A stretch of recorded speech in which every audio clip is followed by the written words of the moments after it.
안녕하세요. 제가 이혼을 하게 된 지도 벌써 2년이란 시간이 지나 3년에 가까워지고 있네요. 아예 잊었다면 거짓말이겠지만 꽤 오랫동안 떠올리지 않고 있었는데 최근에 저의 이혼의 결정적인 원인이 되었던 전신회를 보게 되었는데 다시 이혼하던 순간이 떠오르더라고요. 그래서 하소연도 할 겸 해서 사연을 써봅니다.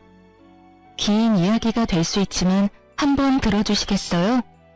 저와 남편의 첫 만남은 황당하기도 했고 웃기기도 했어요. 당시 맛집으로 유명했던 떡볶이집이 있었는데 남편과 전 그곳에서 처음 만났죠. 남편은 남편의 친구와 전 제 친구와 떡볶이집에 방문했고 친구와 단 한마디의 대화도 없이 떡볶이를 먹는 저에게 남편이 다가오더라고요. 다짜고짜 첫눈에 반했다며 전화번호를 달라고 휴대전화를 내미는데 얼마나 당황스러웠는지 몰라요. 제 입가에 떡볶이 국물이 묻은 것이 다 느껴지는데 그런 모습을 보고도 첫눈에 반했다니 이 남자도 정상적인 사람은 아니구나 싶더군요. 그러면서도 그 비정상적인 남편의 모습이 꽤 좋더라고요. 나의 추한 모습을 보고도 첫눈에 반했다는 남자. 부담스럽게 느껴지기보단 매력적으로 느껴지더라고요. 그래서 전 입을 가린 채 전화번호를 찍어주었고 연락을 주고받게 되었어요. 그렇게 저희는 가볍게 만나보며 3달간 서로를 알아보는 시간을 가졌고 그 후엔 자연스럽게 진행되었어요. 남들과 같이 불타는 연애 기간을 거쳐 결혼까지 하게 되었죠. 결혼 이야기가 오갈 당시 한 가지 걸리는 부분이 있었는데 그건 다름 아닌 남편의 가족관계 때문이었어요. 남편은 누나만 3명인 그야말로 아들 귀한 집에 막내 아들이라는 사실이 꽤 걸리더라고요.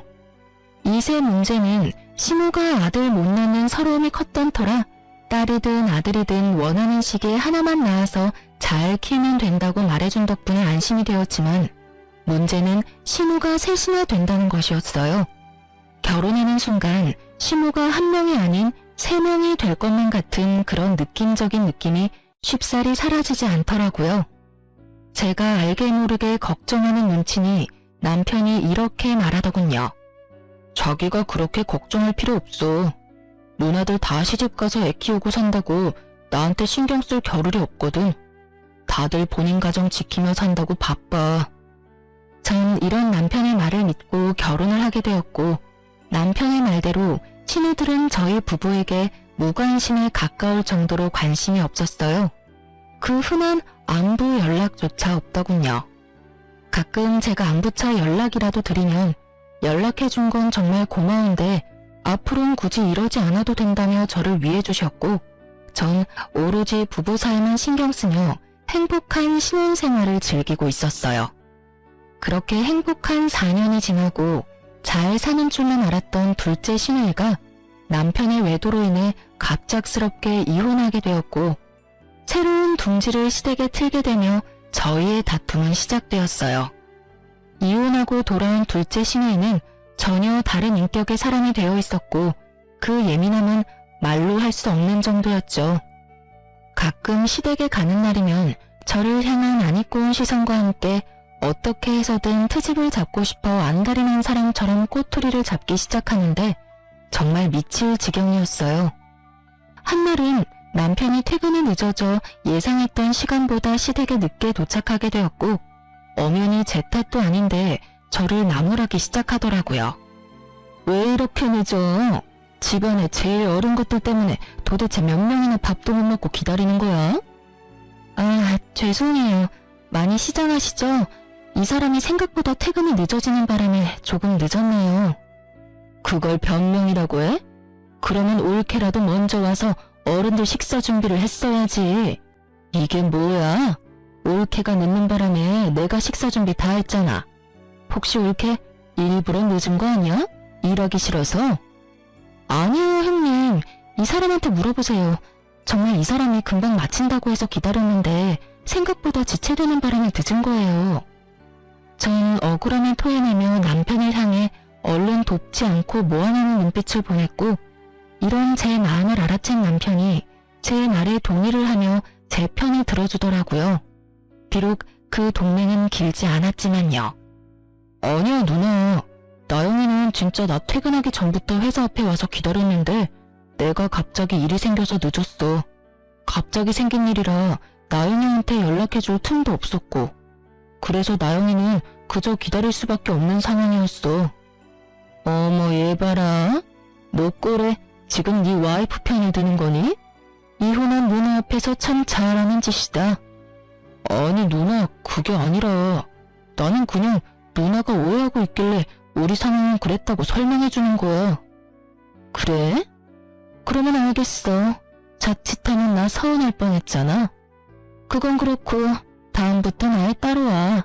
그럼 늦을 일도 없을 거 아니야. 형님, 저 회사에서 여기까지 오려면 버스 2번이나 갈아타야 해요. 그게 왜? 내가 갈아타는 것도 아닌데 내가 그것까지 신경 써야 해? 순간적으로 전 제 귀를 의심했습니다. 이 무슨 이기적인데 싹수까지 없는 말인가요? 이럴 때야말로 남편이 나서 한 소리를 해줘야 하는 타이밍인데 남편놈은 누나에게 핀잔 한 번 얻어먹었다고 저와 눈도 마주치지 않으며 온몸으로 이 상황을 회피하고 있더군요. 아니, 형님, 무슨 말을 그렇게 섭섭하게 하세요? 내 말이 뭐? 내 말이 틀렸어? 형님 말대로라면 형님이 음식을 하든 말든 제가 하는 것도 아닌데 남편 차 타면 편하게 올 수 있는 시댁을 왜 제가 버스를 2번씩이나 갈아타면서 일찍 와야 해요? 그렇지 않나요? 뭐야? 그야 당연히 올케가 며느리니까 일찍 와서 어른들 식사 준비해야 할 거 아니야. 그렇게 치면 며느리보다 자식이 자기 부모님 먹을 음식 준비해야 하는 게 더 당연한 거 아닌가요? 효도를 해도 며느리보다 자식이 더 해야죠. 뼈를 깎아가며 키워낸 건 며느리가 아니라 자식이잖아요. 시누이는 논리에서 밀린다 싶으니 막무가내로 소리를 지르며 밀어붙이기 시작했고 저 역시 그간 쌓인 게 많았던 터라 물러서지 않고 맞섰어요. 야, 너 말 다 했어? 어디서 말대꾸야 말대꾸가? 야라니, 아무리 감정이 많이 상한 상태라고 해도 말은 좀 가려가면서 하시죠? 왜? 야라고 하면 안 돼? 너 나보다 나이도 어리잖아. 말이 아다르고 어다른 건데 굳이 반말하면서까지 제 기분 상하게 말할 필요는 없다는 말을 한 거예요. 지금 나 가르쳐?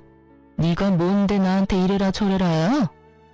형님이 다른 사람한텐 그런 식으로 말한다면 저도 상관하지 않죠.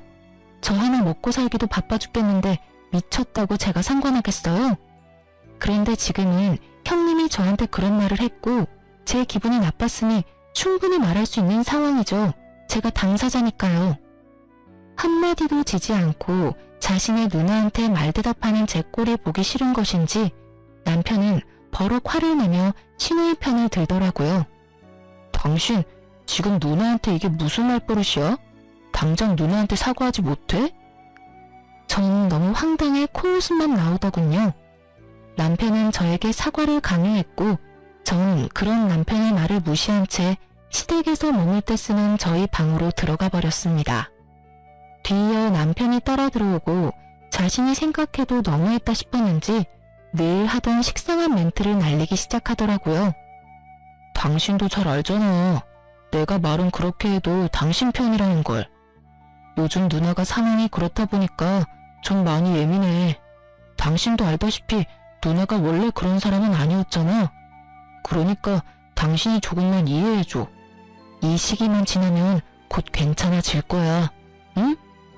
남편의 말을 듣고 있자니 짜증이 확 솟구치더군요. 그런 게 어디 있어? 형님은 원래 그런 사람이 아닌 게 아니라 애초에 그런 사람이기에 지금 저렇게 행동하는 거야. 알겠어? 그리고 내가 처음부터 이랬어? 나도 처음엔 형님 잘 대해주려고 애썼어. 그런데 나만 애쓰면 뭐해? 상대방은 나랑 잘 지낼 생각조차 없어 보이는데 내가 무슨 형님 봉이야? 형님 샌드백이야? 왜 애꿎은 나한테 화풀이를 하시냐 이 말이야. 전 그렇게 적나라하게 시누이에 대한 불만을 표했고 남편은 누나에 대한 험담 섞인 사실을 받아들이고 싶지 않았는지 기분 상한 티를 팍팍 내더라고요. 기분 상할 수도 있다고 생각했어요. 왜 그런 거 있잖아요. 내 가족 나는 욕해도 다른 사람이 욕하는 건 싫은 기분. 하지만 이젠 저도 가족 아닌가요? 남편이 시댁보다 더 보살펴야 할 가족은 이제 저잖아요. 시누이도 시누이지만 남편에 대한 실망감과 서운함이 더 커지더군요. 남편 역시 저에 대한 실망감이 컸는지 감정을 숨기지 않았고, 생각해보면 그때부터 남편은 저와 눈도 마주치지 않으며 거리를 두기 시작했던 것 같아요. 그러면서 제 편을 들지 않는 치졸한 방법으로 저에게 복수를 하기 시작하는데, 시댁에 갈 때는 늘 혼자인 기분이 들더군요. 거기에다 임신에 대해선 어떤 간섭도 하지 않겠다던 시모는 보란듯이 압박을 하기 시작하더군요. 예, 너희 결혼한 지가 벌써 4년이 지나간다. 이쯤 되면 너희도 아기 소식 들릴 때가 되지 않았니? 아, 그렇긴 한데 그게 생각보다 쉽진 않네요. 내가 웬만하면 이런 말까지 하지 않으려고 했는데 우리 둘째가 하는 말이 이렇게까지 자연 임신이 안 되면 문제가 있는 거라고 하던데 혹시 검사라도 해봤니? 시모가 말하는 둘째는 시누이가 확실했고 갑자기 왜 이런 말을 하나 싶었더니 시누이의 입김이 작용한 것이 분명해 보이더군요. 누구의 입김이 작용했든 늦어지는 것은 맞는 말이기에 참고 넘어가려고 했는데 시모는 임신이 되지 않는 것을 오로지 저의 탓으로만 돌리고 있더라고요. 아니요, 그렇지 않아도 남편이랑 이야기해봤는데 이번 달은 바빠서 안 되고 다음 달쯤에 같이 병원 가보기로 했어요. 뭐? 우리 아들이 병원을 왜 가니? 우리 아들은 문제없어 얘. 둘째 이야기 들어보니까 그런 건 여자 쪽에 문제가 있을 가능성이 높다고 하더라. 괜히 바쁜 애 괴롭히지 말고 가려거든 혼자 가. 알겠니? 참 할 말이 없더라고요. 시누이가 의사도 아니고 그런 쪽으론 책 한 장 본 적 없는 백수인데 그 말을 왜 그리도 신뢰하는 것인지 알 순 없었지만 입 대봤자 말만 길어질 것 같아 그냥 웃으며 저희가 알아서 한다고 해버리곤 자리를 피해버렸어요. 상황이 이렇게 되자 전 스트레스가 극에 달했고 시댁만 피할 수 있다면 북극이든 남극이든 어디든 도망가고 싶은 심정이었어요. 하지만 저의 이런 바람과는 달리 시누이들이 정한 가족 모임의 날은 다가왔고 전 하는 수 없이 시댁으로 향했어요. 원래 계획대로라면 외식을 하기로 했었지만 고등학생인 첫째, 셋째 형님의 자녀들이 시험 기간에 맞물리며 자식 뒷바라지를 해야 한다며 모임에 오지 못하게 되었고 일이 그렇게 되자 문제의 둘째 시누이가 그냥 집에서 밥이나 먹자고 해버린 것이었죠. 자신이 할 것도 아니면서 집에서 하자는 시누이도 미웠지만 생각지도 않고 알겠다고 답하는 남편놈이 더 미웠습니다. 그렇게 전 시댁에 도착했고 시누이는 저를 또 괴롭힐 요량으로 외출도 하지 않고 저를 기다리고 있더군요. 이미 그땐 시누이와의 사이가 틀어질 대로 틀어진 터라 간단한 인사만 하고선 주방으로 향했어요. 앞치마를 메고 요리를 시작하는데 잠이 쏟아지더군요. 그때 전 회사를 그만두고 아동복 가게를 창업하기 위해 밤낮 없이 이리저리 알아보고 다니느라 잠자는 1분의 시간도 아까웠던 시기였기에 그날 역시 잠이 너무 부족했어요. 그렇게 저도 모르게 하품이 나와버렸고 그 모습을 본 시누이가 마스크를 챙겨오더니 저에게 확 던지며 저를 쥐잡듯이 잡기 시작하더군요. 이거 끼고 해. 그렇게 입 벌리고 하다가 침이라도 흐르면 어쩔 거야? 올케는 왜 그렇게 조심성이 없어? 결혼한 지 4년 정도 됐으면 이 정도는 알아서 준비해야 하는 거 아니야? 아니 형님, 졸려서 하품한 건데 그것도 못하나요? 그리고 제가 하품하면서 침을 흘렸어요? 아니면 침을 뱉었어요? 심지어 천장 보면서 하품했어요, 저. 그게 그렇게나 잘못한 일인가요? 올케, 정말 몰라서 물어?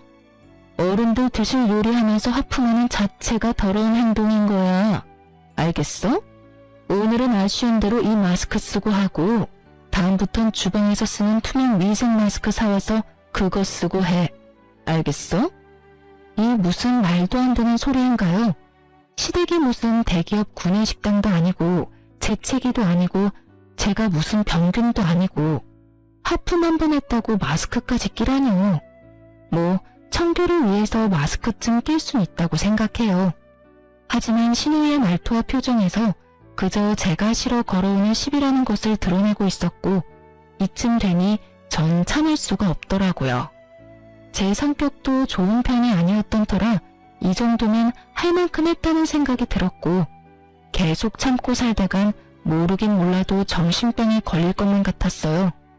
제가 하는 하품이나 행동이 그렇게 더럽고 고가우면 직접 와서 하세요. 전 이렇게 말하며 입고 있던 앞치마를 벗어 신우이에게 던져버렸고 하필 그 앞치마가 신우이의 얼굴에 정통으로 맞아버렸죠. 너 지금 나 때렸니? 의도한 건 아니었는데 어쩌다 보니 그렇게 됐네요. 뭐? 인연이 진짜? 극도의 흥분을 한 신우이는 한 걸음에 달려와 제 머리채를 잡았고 저 역시 그날은 물러서지 않겠다고 작정을 한 날이었기에 신우이의 머리채를 사정없이 잡고 흔들어 버렸어요. 그렇게 적군의 중심지에서 싸움을 해버린 저의 결과는 예상했다시피 외로움 그 자체였습니다. 시모는 간섭도 하기 싫다는 눈빛으로 혀끝을 차고 방으로 들어가 버렸고 남편이라는 놈은 일방적으로 저만을 제지하며 누나 편을 들기 시작했어요. 당신 진짜 미쳤어? 어떻게 신우의 머리채를 잡을 수가 있어? 당신이 제정신이야? 당신 누나한테 무릎 꿇고 빌지 못해? 당신이 왜 내가 당신 누나 머리채까지 잡았는지는 전혀 궁금하지가 않구나. 내가 오죽했으면 이렇게까지 할까 이런 생각은 안 해? 하긴 그런 생각조차 한 적이 없는 사람이니까 지금 이 순간에도 그딴 말도 안 되는 소리나 하고 있겠지. 뭐라고? 너 진짜 이딴 식으로 굴 거야? 마지막으로 기회를 줄게. 지금 당장 우리 누나한테 무릎 꿇고 빌어. 감정을 억누르며 말하는 남편님을 보고 있는데 제 서러움은 폭발해버렸고 전 더는 시댁에서 있을 필요가 없다는 생각이 강하게 들더라고요. 그래서 전 남편에게 한마디 해주고선 제가 하던 음식을 다 버려버리고 시댁을 나와버렸습니다. 내가 한 음식은 형님이 더러워서 도저히 먹을 수가 없다네. 그러니까 이건 다 버릴게. 당신 식구들이 먹을 음식은 당신이 하든 그 잘난 당신 누나한테 다시 하라고 하든 알아서 하고 난 먼저 갈 테니까 밥을 먹고 오든 물을 먹고 오든 알아서 해. 그렇게 전 집으로 돌아와 버렸고 내심 남편을 기다리고 있는 제 모습을 발견했어요. 얼마나 한심하던지. 그런 꼴을 당하고도 남편을 기다리는 내 모습이라 생각보다 참 비참한 일이었어요. 기다리지 말아야지 하면서도 다시 기다리게 되고 그렇게 얼마나 시간이 흘렀을까요? 애증의 남편이 집으로 돌아왔고 저를 달래주기는커녕 무시하기 시작하더군요. 기대하는 바가 없어 실망할 것도 없다 싶었는데 서운한 마음이 드는 건 어쩔 수가 없더라고요. 생각해보면 전 그때까지도 남편을 사랑했던 것 같아요. 각방을 쓰면서도 이혼은 생각하지도 않고 있었으니까요. 이혼 고민은 아예 생각조차도 하지 않았다면 거짓말이겠지만 고민의 끝은 늘 그래도 참고 살아야지였어요. 그렇게 각방과 함께 무건수행하는 날들은 길어지고 있었고 화장실조차 따로 쓰고 있었어요. 남편은 거실, 저는 안방에 있는 화장실을 쓰고 있었죠. 그러던 어느 날 남편이 쓰던 화장실 변기가 고장이 났고 하는 수 없이 제 화장실을 함께 쓰게 되었어요. 남편은 평소 화장실에 휴대전화를 가지고 가 오랫동안 앉아있는 것이 버릇이었는데 그날 역시 화장실로 들어간 남편은 출근 시간이 촉박해지자 허겁지겁 준비하고선 급히 집에서 나가더군요.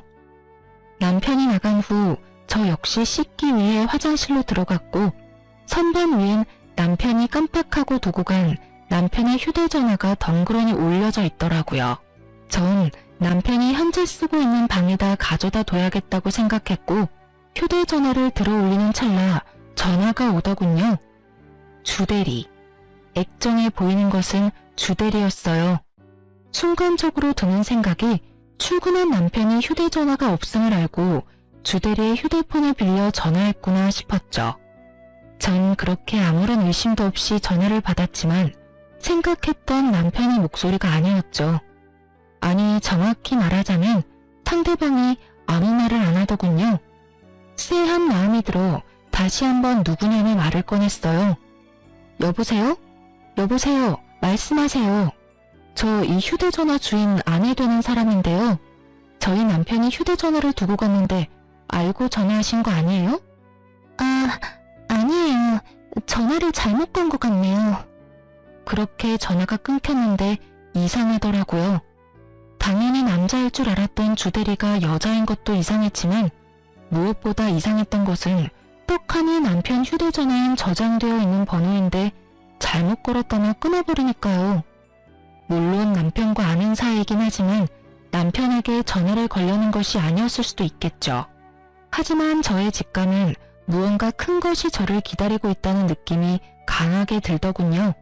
전 남편의 휴대전화를 살펴보기로 했고 평소 남편이 비밀번호를 바꿀 때마다 탁상용 달력 뒤편에 메모한다는 사실을 알고 있던 전 쉽게 남편의 비밀번호를 알아내 판도라의 상자를 열게 되었던 거죠. 그곳엔 제가 미처 알지 못했고 상상하지도 못했던 사실들이 가득하더군요. 잠금을 풀어낸 저는 주대리와 주고받은 대화부터 찾았고 그건 어렵지 않더라고요. 대화가 상단에 고정된 상태였으니까요. 주대리의 정체는 여러분이 생각하시는 대로 회사 동료가 아닌 현재 남편과 만나고 있는 상간녀였어요. 더 충격적인 건 상간녀는 신우이의 소개로 알게 되었다는 것과 그 여자 역시 유부녀라는 사실이었죠. 아무리 제가 밉고 마음에 들지 않는다고 해도 동생에게 여자를 소개시켜주다뇨. 그것도 유부녀를요. 심지어 본인이 남편의 외도 때문에 이혼까지 해놓고선 어떻게 친동생에게 외도를 종용할 수가 있는 것인지 참 어이가 없더라고요. 누굴 탓하겠어요? 친구까지 소개해주며 바람을 종용하는 년이나 꼬신다고 외도나 저지르는 놈이나 용서할 수 없는 건 매 한 가지인걸요. 전 두 사람 다 절대로 용서할 마음이 없었고 저의 이런 굳은 심지를 더욱 굳건하게 만들어주는 메시지를 발견하게 되었어요. 그건 바로 신우이와 남편이 주고받은 메시지였는데 거기엔 신우이의 이런 말이 있더라고요. 너도 내 친구 만나면서 스트레스 좀 풀고 살아. 옳게 하는 꼴을 보니 너 숨도 못 쉬고 살 것 같더라. 내가 우리 동생 숨 쉴 틈 만들어주는 거야. 알겠어? 이런 누나가 어디 있니? 내가 생각해도 난 정말 세상에 둘도 없는 누나야. 네, 세상에 둘도 없긴 하겠더라고요. 자신이 남의 인생을 망치고 있다는 사실을 전혀 알지 못하는 신우이는 스스로에게 아낌없는 찬사를 보내고 있더라고요. 전 그렇게 괜찮다는 여자의 얼굴이 궁금했고 사진첩도 살펴보게 되었죠. 사진은 없을 수도 있겠다 생각했는데 친절한 남편님이 상간녀의 폴더까지 따로 만들어 사진들을 모아놨더라고요. 거기엔 상간녀와 함께 찍은 사진들로 가득했고 상간녀의 독사진 중엔 가운을 입은 사진이 있었는데 그 사진을 통해 상간녀가 한의사라는 사실을 알게 되었어요. 유니폼에 적힌 상으로 검색을 해보니 운이 좋게도 그 한의원은 부부가 운영하는 한의원이더라고요. 얼마나 기쁘던지. 전 모든 증거를 사진으로 남겼고 이혼을 위한 준비를 시작했습니다. 일단 하루 날을 잡고 친정으로 가 모든 사실을 미리 부모님께 말씀드렸어요. 신우이가 이혼하게 된 후 어떤 일들이 있었고 저 역시 행동을 어떻게 했는지, 그래서 현재 상황은 어떠한지, 그렇기에 앞으로 어떻게 할지에 대해 부모님께서 최대한 충격을 받지 않으시게 설명을 해드렸고 엄마는 이런 말씀을 해주셨어요. 우리 딸 그동안 많이 힘들었겠네. 엄마랑 아빠는 상황이 어찌 되었든 간에 네 뜻을 존중해.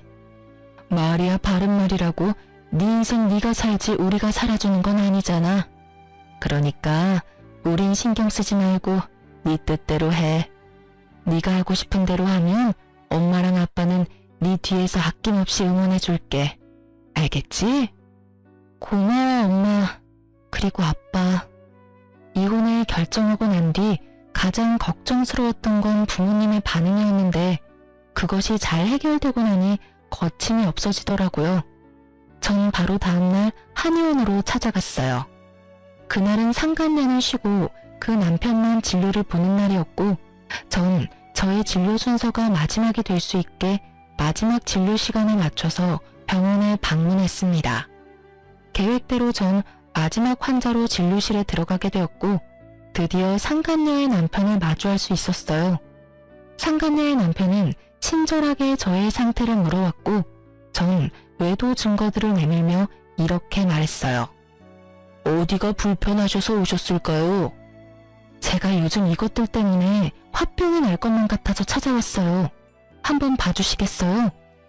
제가 내민 증거들을 살펴보던 상간녀의 남편은 굳은 표정으로 저에게 묻더라고요. 상황이 좋진 않네요. 그렇죠? 거기다가 두 사람이 어떻게 만나게 된 줄 아세요? 신우이라는 인간이 자기 친구를 자기 남동생한테 소개해줬다고 하더라고요. 그러니 제가 억장이 무너지고도 남겠죠? 요즘 외도 중인 남편님만 생각하면 잠도 안 오고 계속 화만 나고 이러다 제 명의는 못 살 것만 같아서 찾아오게 됐어요. 그래서 제가 어떻게 하면 될까요? 저를 좀 도와주셨으면 좋겠어요. 어떻게 도와드리면 될까요? 도와주실 건가요? 네, 얼마든지요. 살펴보니 돕는다는 표현보단 함께한다는 표현이 더 맞는 것 같긴 하지만요. 그러면 지금 바로 저랑 어디 좀 가실 수 있을까요? 전문용어로 현장 급습이라는 걸 해보려고요. 저의 제안에 상간녀의 남편은 말없이 고개를 끄덕이며 가운을 벗더라고요. 그렇게 저흰 남편과 상간녀가 있는 곳으로 향했어요. 모든 사실을 알게 된 날, 전 휴대전화에 위치 추적 앱을 하나 깔았었어요. 그리고는 혹시 모르는 상황을 대비해 앱 숨김 기능을 이용해 숨겨두었던 거죠. 상상도 못했겠죠. 제가 자신의 휴대전화를 봤다는 사실도 몰래 앱을 깔아놨다는 사실도요. 이러한 사실을 알지 못하는 남편은 신나게 여러 장소를 오가더군요. 드디어 남편의 위치가 한 곳에 멈추고 저와 상간녀의 남편은 앱이 알려주는 곳으로 향했고 앱의 정확도가 떨어져 그 주변을 맴돌기 시작했어요. 그러던 와중 남편의 차를 발견하게 되었고 그곳에서 남편을 발견하게 되었습니다. 남편은 고급 레스토랑에 있었는데 옆자리엔 상간녀가 앞자리엔 신우이가 자리하고 있더군요. 어쩜 그렇게 화기애애하게 모여있을 수가 있는지 그 모습을 보는데 화는커녕 허탈하더라고요. 저라고 처음부터 신우이에게 그렇게 막대먹게 군 건 아니었어요. 처음 신우이가 이혼하고 돌아왔을 땐 저도 신우이에게 살갑게 굴며 잘 대해주려고 했었어요. 안쓰럽기도 했던 것 같아요. 다른 것도 아닌 믿었던 남편에게 배신당하고 돌아온 신우이였으니까요. 같은 여자로서 그리고 가족으로서 한 사람을 진심으로 보듬어주려고 애썼었는데 그런 저의 마음을 짓밟고 막대했던 건 다름 아닌 신우이였습니다. 저에겐 그렇게 상식이란 없는 사람처럼 막대하더니 그곳에 웃고 있는 모습을 보는데 참 허탈하더군요. 남편의 미소도 마찬가지였었고요. 그런 저와는 달리 상간녀의 남편은 더욱 굳은 표정을 하며 그 인간들에게 다가가고 있더군요. 저도 그 뒤를 따랐고 아무것도 모르는 상간녀와 제 남편은 신우의 시선에도 아랑곳하지 않고 서로 음식을 먹여주며 손을 잡고 있더군요. 테이블에 가까워지자 저희를 먼저 발견한 신우이가 두 사람에게 빨리 떨어지라는 사인을 보내는 듯 했지만 눈치를 사이좋게 쌈 싸먹은 남편과 상간녀는 계속해서 애정행각을 벌이더라고요. 이윽고 저희가 테이블 앞에 섰을 때 놀란 상간녀가 남편의 손길을 뿌리치며 그 자리에서 벌떡 일어섰지만 이미 늦은 일이었죠. 이미 걸어오며 볼 꼴 못 볼 꼴을 다 본 후였으니까요. 자리에서 일어난 상간녀는 신우이를 손가락으로 가리키며 자기 남편을 향해 변명 섞인 설명을 하기 시작하더라고요. 그게 여보, 이게 어떻게 된 일이냐면 당신도 내 친구 알지? 얘가 내 친구인데 남동생이랑 저녁을 먹고 있다길래 친구도 볼 겸 혼자 먹기 싫기도 해서 겸사겸사 합석해서 먹고 있었어. 정말이야. 뭐 어느 정도는 맞는 말이긴 하더군요. 두 사람이 남매 사이가 맞긴 하니까요. 상간녀의 되지도 않는 변명을 듣던 상간녀의 남편은 낮게 깔린 목소리로 말했어요. 넌 내가 병신으로 보이니? 뻔뻔하게 거짓말 좀 그만해. 서로 음식도 먹여주고 손도 주물럭거리면서 좋아 죽는 거 내가 다 봤어. 난 당신이 그런 식으로도 웃을 수 있는 사람인 건 또 몰랐네. 그렇게 행복했으면 진작 말하지 그랬어. 그러면 내가 미련 없이 놔줬을 텐데 말이야. 낮게 깔려 감정도 없는 그 목소리가 더욱 무섭게 느껴지더라고요. 상간녀 역시 그러했는지 그 자리에서 무릎을 꿇더니 애원하기 시작하더군요. 아니야 여보, 왜 그렇게 무서운 말을 해. 난 당신밖에 없어. 난 당신 옆에 있어야 비로소 행복하다는 거 당신이 더 잘 알잖아. 글쎄, 나도 그런 줄 알고 살았는데 오늘 내가 보고 들은 건 내가 이때껏 알았던 사실과는 좀 상반되더라고. 뭘 보고 뭘 들었든 내가 다 설명할 수 있어. 정말이야 여보. 제발 내 말 좀 들어줘. 나한테 한 번만 더 기회를 줘. 아니야. 대화할 필요도 없고 기회를 줄 생각도 없어. 그냥 그 남자랑 살아. 그게 나를 위한 일이니까. 깔끔하게 이혼하고 한의원에도 출근하지 마. 어차피 당신 환자라고 해봤자 얼마 되지도 않는데 쉬면 감 잃을까봐 굳이 진료 보라고 한 거였으니까 이왕 이렇게 된 김에 그 좋아 죽는 남자랑 사랑놀이나 하면서 푹 쉬어. 짐은 다 싸서 친정으로 보내줄 테니까 집에도 올 필요 없어. 그럼 가볼게. 상간녀의 남편은 하고 싶은 말은 다 한 듯 저에게 연락한다는 말을 남기고 자리를 떠버렸고 상간녀 역시 남편의 뒤를 따라 나가더라고요. 남편은 그제야 저에게 무릎을 꿇고 빌기 시작하더군요. 여보, 내가 잘못했어. 내가 미쳤었나봐. 처음엔 그냥 친한 누나 동생으로 지냈는데 그게 어쩌다 보니 이렇게 됐어. 그게 정말 실수야. 남편이라고 무슨 할 말이 있겠어요? 그냥 분위기상 빌기는 해야겠고 변명이라는 것도 해야 하니 아무 말이나 짓거린다는 느낌밖에 들지 않더라고요. 그렇지 않아도 이 상황이 유쾌하지 않은데 더 유쾌하지 않은 말이 신우이의 입을 통해 나오기 시작하더라고요.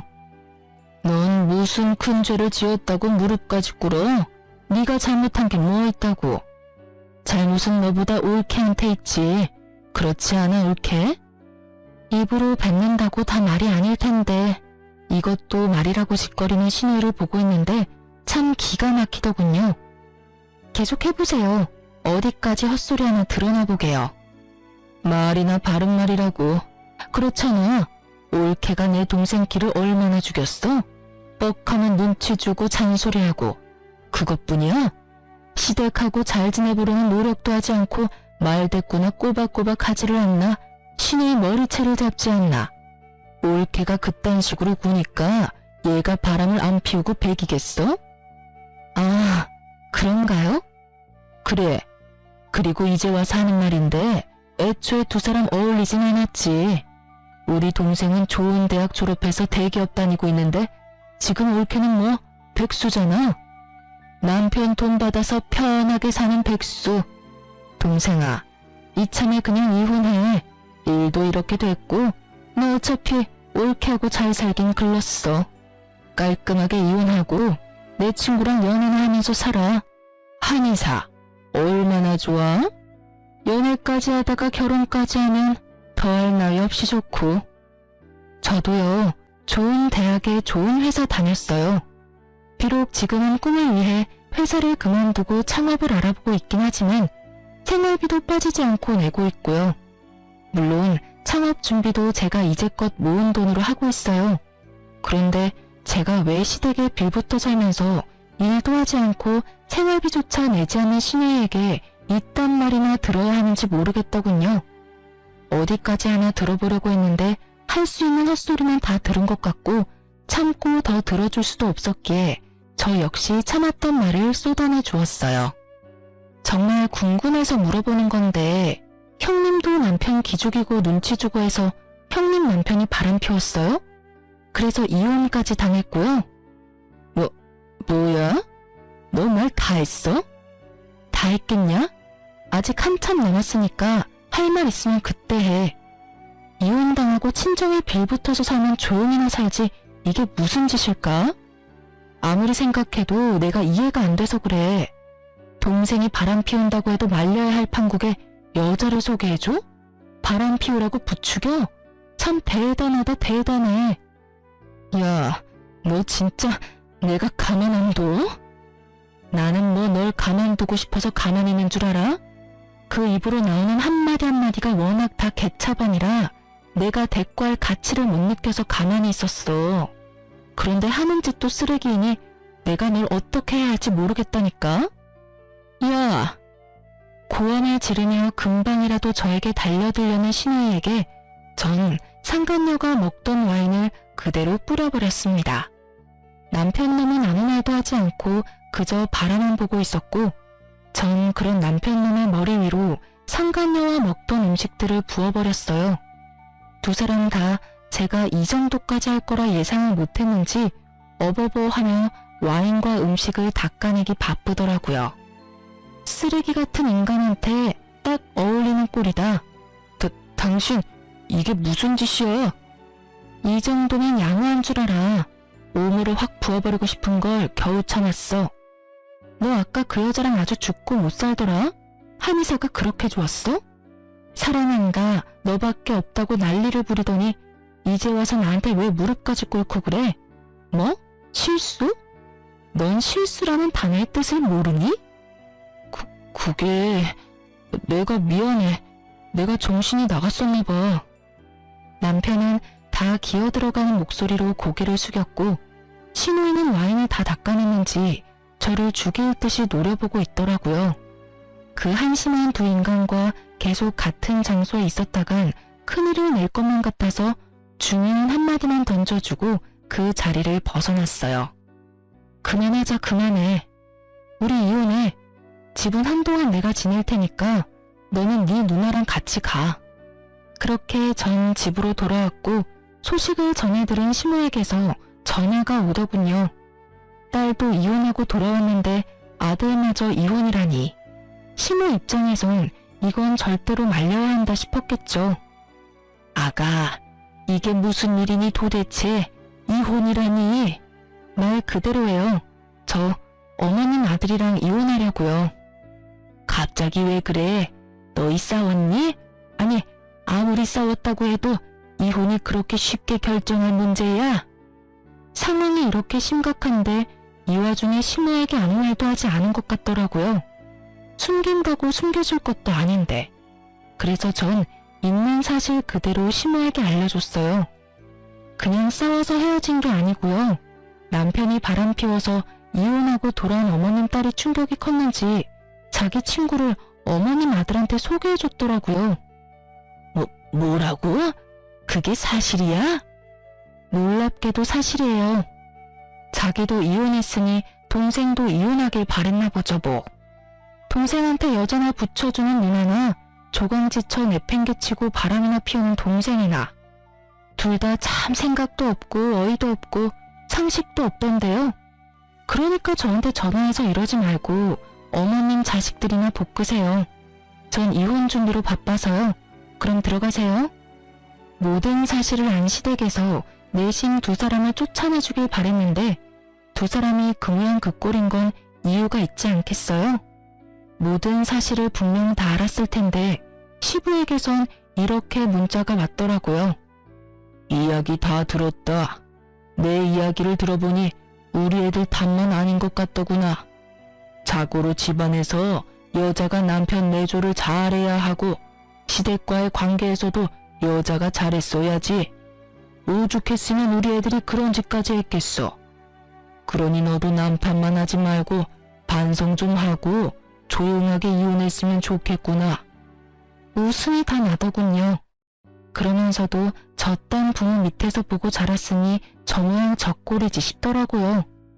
전 변호사를 만나 이혼을 진행했고 이혼이란 게 생각보다 참 쉽더라고요.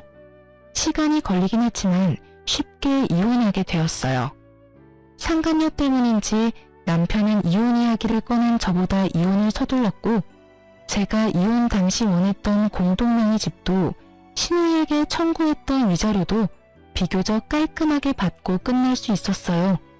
상간녀 소송도 함께 진행했고, 소송 역시 제가 원하는 방향으로 끝이 났어요. 전 남편은 저와 이혼만 하면 꽃길을 걸을 수 있다고 생각했는지 법원에서 만난 전 남편의 얼굴엔 웃음꽃이 피었더군요. 상간녀도 이혼할 것이 분명하고 한의사니 돈도 꽤 있을 거라 생각했을 테니까요. 그 아니란 생각이 얼마나 웃기던지 저 역시 웃음으로 맞대응해줬네요. 밝게 웃는 제 모습에 기분이 뒤틀린 전 남편은 괜한 시비를 걸어오더라고요. 고맙다. 이혼하자고 해줘서. 덕분에 난 한의사 남편 되게 생겼네. 너도 알지? 그 여자 한의사인 거. 너한테 생각보다 돈을 많이 뜯겨서 속이 좀 쓰리긴 한데 좋게 생각하기로 했어. 그까짓 돈 또 벌면 되지 뭐.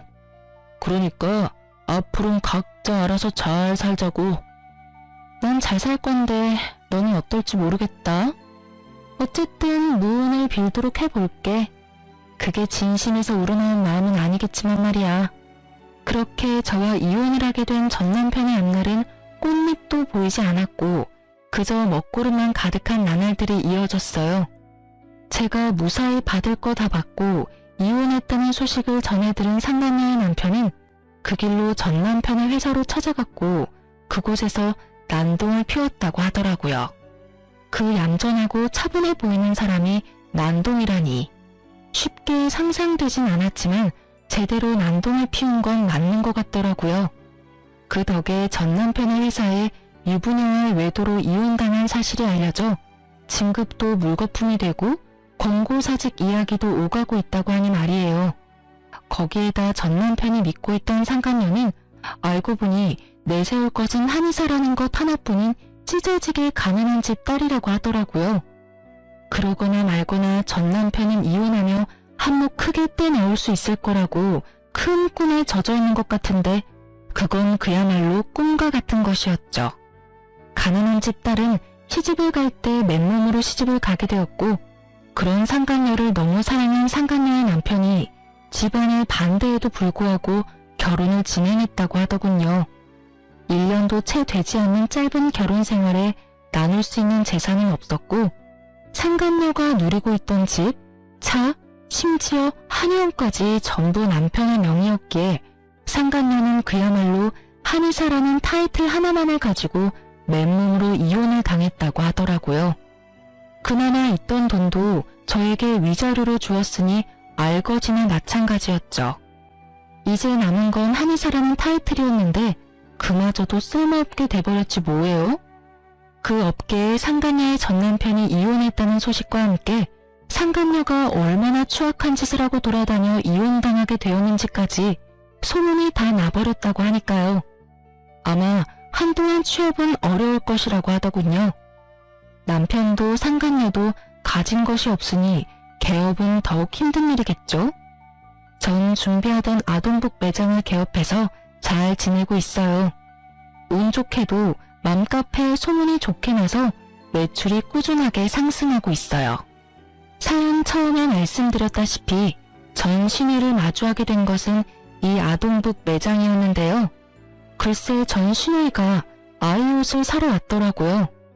제가 알기론 전 신우이의 아이는 아동복을 입을 나이가 아닐 뿐더러 자기 배 아파서 낳은 자식도 버리고 이혼한 여자가 애 옷을 살 리가 없을 텐데 이상했어요. 혹시 제가 매장을 열었다는 소식을 듣고 난동을 부리러 왔나 생각하던 찰나 전 신우이의 일행을 발견하게 됐어요. 그 일행의 정체가 누구냐면 말이죠. 놀라지 마세요. 글쎄 전 신우이의 신우이들이더라고요. 그것도 3명이요. 얼마나 웃었는지 몰라요. 저를 그렇게나 죽으라고 괴롭히더니 꼴에 재우는 집이 신우이가 3명인 집이라니. 운명이란 게 참 얄궂지 않나요? 어쨌든 전 신우이의 그 당당하다 못해 깍수 없는 모습은 온데간데 없고 신이들에게 모진 핍박과 홀대를 당하고 있더라고요. 얼마나 혹독한지 순간 불쌍하다는 생각이 들 뻔했지 뭐예요? 저를 발견한 전 신우이는 애써 저를 회피했지만 전 일부러 그 근처로 가 옷을 골라주기도 하며 전 신우이 곁을 떠나지 않았어요. 살펴보니 짐이 꽤 많던데 그조차도 전 신우이 손에 다 들려있더라고요. 옳게 똑바로 좀 들어. 혹시나 해서 하는 말인데 바닥에 내려놓을 생각도 하지 마. 그거 다 비싼 거야. 올케가 변상할 수 있는 그런 가격대가 아니라고. 그러니까 언니, 내 짐도 잘 챙기고 있죠? 그 화장품 자칫하면 망가진다고요. 혹시나 망가지면 난 가족이고 뭐고 없어요? 언니가 다 물어내야 한다고요.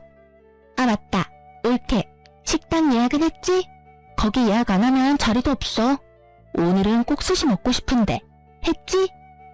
아 형님, 그게 제가 깜빡했어요. 어떻게 하죠? 그걸 나한테 물으면 어떡해. 내가 분명 잊지 말고 예약하라고 했잖아. 올케는 머리가 나빠? 아니 아무리 머리가 나쁘다고 해도 그 쉬운 일도 못하면 어떡해? 아 정말 짜증나. 꼴도 보기 싫으니까 떨어져서 따라와. 그러게 내가 격 떨어진 애랑 결혼하면 안 된다고 그렇게 말렸는데 초혼도 아니고 이혼이야 뭐가 좋다고 결혼까지 해서는. 아 짜증나. 떨어지라니까. 내 말 안 들려? 죄송해요 형님. 그렇게 전 신우이는 구석진 곳으로 가 고개를 숙이고 있더라고요. 정말 그 모습을 보는데 제가 사람을 착각했나 하는 생각마저 들더군요. 새 여자는 쇼핑을 마쳤는지 계산대 앞으로 왔고 저는 저희 가게에서 제일 잘 나가는 양말과 손수건을 챙겨주며 새 여자에게 이렇게 말했어요. 여러모로 고생이 많으시네요. 앞으로도 수고해주세요. 화이팅입니다. 시집살이 시키는 것도 고생이 많고 앞으로도 잘 부탁한다는 뜻이었어요. 제 말에 의아해하던 새 여자는 의아함도 잠시 저에게 친절하다면서 칭찬을 하며 감사하단 말을 전한 후 선물을 챙겨 나가더군요. 그 뒤를 대역 죄인처럼 쫓아가는 전 신우의 뒷모습을 보고 있는데 정말 10년 묵은 채증이 내려가는 기분이더라고요. 모든 사실이 밝혀지고 난 후에도 미안하단 사과도 한마디 없이 당당한 전 신우의 모습에 우라가 치밀어 올랐는데 그 우라가 한 방에 쑥 하고 내려가더군요. 그렇게 떠난 전 신우이는 다시 가게를 찾아오거나 하는 그런 일은 없었어요. 그 성정에 반성이라는 걸 했을 리는 없고 그딴 꼴을 보였으니 부끄럽기도 했겠죠. 전 요즘 바쁘게 살고 있어요. 오직 오프라인으로만 진행하고 있던 일을 이제 온라인 스토어도 함께 진행해 볼 예정이에요. 여기저기 살펴보니까 라이브 방송도 많이들 하시는 것 같아 시간 날 때마다 공부하고 있답니다. 제가 열심히 하는 만큼 결과가 따라와 주겠죠? 바쁘긴 하지만 하루하루가 참 보람차고 행복하네요. 이로써 저의 긴 사연도 끝이 났어요. 긴 사연 들어주신 여러분 감사합니다.